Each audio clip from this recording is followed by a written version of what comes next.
The people of the Middle East, like people everywhere, are seeking a chance to contribute and to have a role in the decisions that will shape their lives.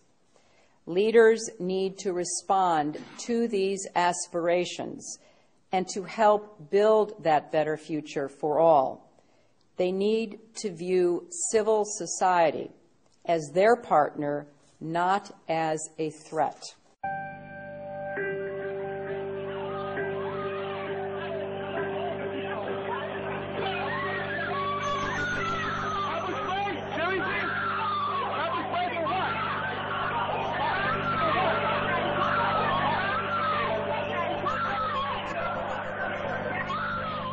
I want to take this opportunity to update the American people about the situation in Libya. Last month, protesters took to the streets across the country to demand their universal rights and a government that is accountable to them and responsive to their aspirations. But they were met with an iron fist. Freedom of assembly, freedom of expression, and freedom of the press. Come here. You want to get arrested or no? Are pillars of an open and inclusive society. There is a clear responsibility by the Egyptian government to hold accountable those responsible for these attacks.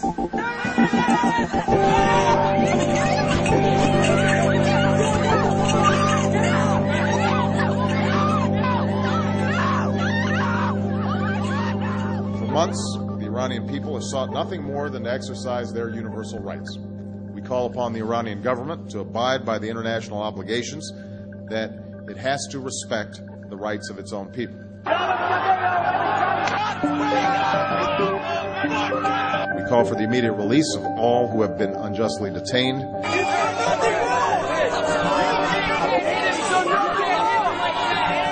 And I'm confident that history will be on the side of those who seek justice.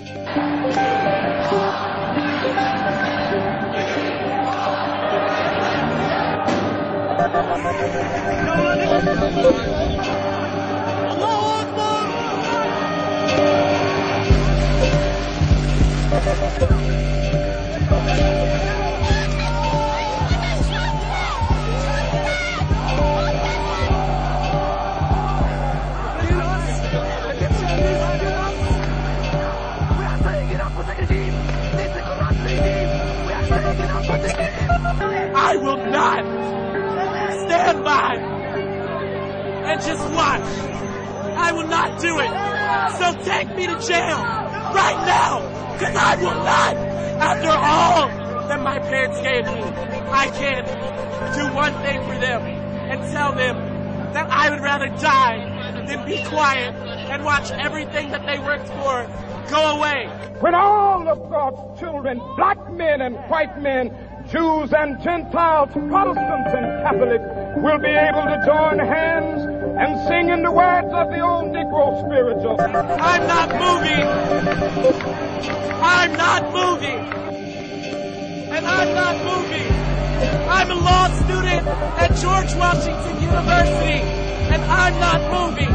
I will go to jail tonight because it's not right. We are against violence, and we would call to account the Iranian government that is once again using its security forces and resorting to violence to prevent the free expression of ideas from their own people.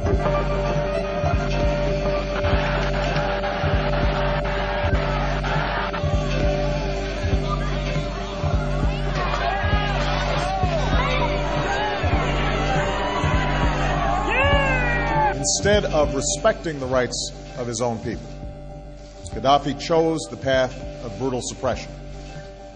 Innocent civilians were imprisoned.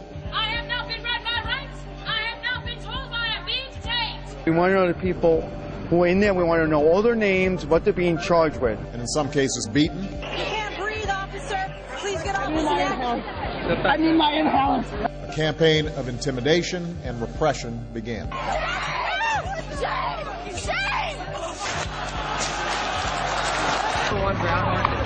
It is the responsibility of the government of Libya to respect the universal rights of their own people, including their right to free expression and assembly.